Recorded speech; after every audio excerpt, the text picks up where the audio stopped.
Assalamualaikum warahmatullahi wabarakatuh. Masih bersama dengan saya Muhammad Abdul Ghafur dengan NIM 1621T1654. Di sini saya akan membahas tentang perbedaan fungsi governance dan manajemen COVID-5. COVID-5 berdasarkan COVID-5 oleh IASC, tata kelola governance memastikan bahwa kebutuhan, kondisi, dan opsi pemangku kepentingan dievaluasi untuk menentukan tujuan perusahaan. Tujuan perusahaan yang seimbang dan disepakati untuk dicapai, menetapkan arah melalui penentuan prioritas dan pengambilan keputusan, dan memantau kinerja dan kepatuhan terhadap arah dan tujuan yang disepakati. Ini berarti bahwa tata kelola harus yang pertama adalah mengevaluasi untuk menentukan tujuan perusahaan yang seimbang dan disepakati untuk dicapai. Yang kedua adalah menentukan prioritas dan mengambil keputusan secara langsung. Dan yang ketiga adalah memantau kinerja, kepatuhan, dan kemajuan terhadap arah dan tujuan yang disepakati.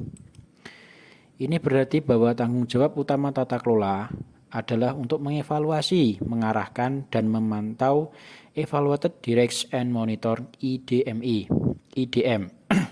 Tata kelola adalah tanggung jawab dewan, sementara manajemen adalah tanggung jawab manajemen eksekutif.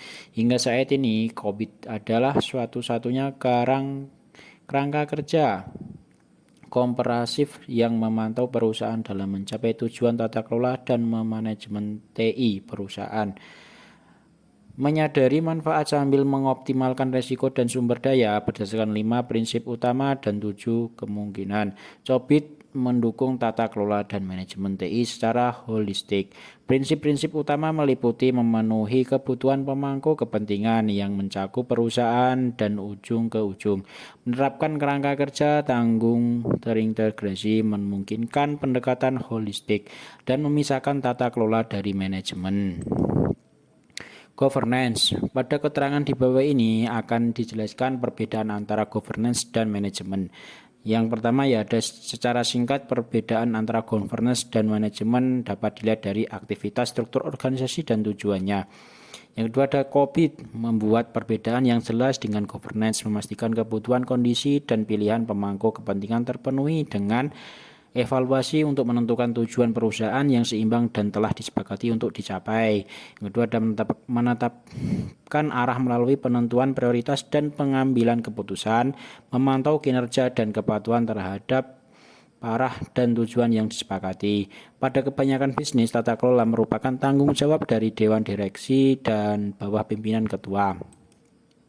Untuk manajemen bertanggung jawab atas perencanaan, pembangunan operasional, dan pengawasan terhadap kegiatan yang sejalan dengan arahan yang ditetapkan oleh badan pengelola untuk mencapai tujuan perusahaan.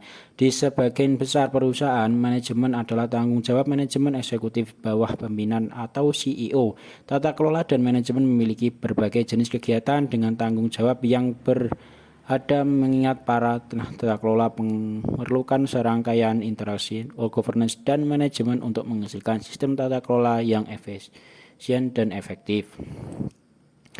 Untuk kesimpulan, tata kelola TI merupakan bagian terintegrasi bagi kesuksesan pengaturan organisasi untuk jaminan efisiensi dan efektivitas perbaikan pengukuran dalam kaitan dengan proses organisasi.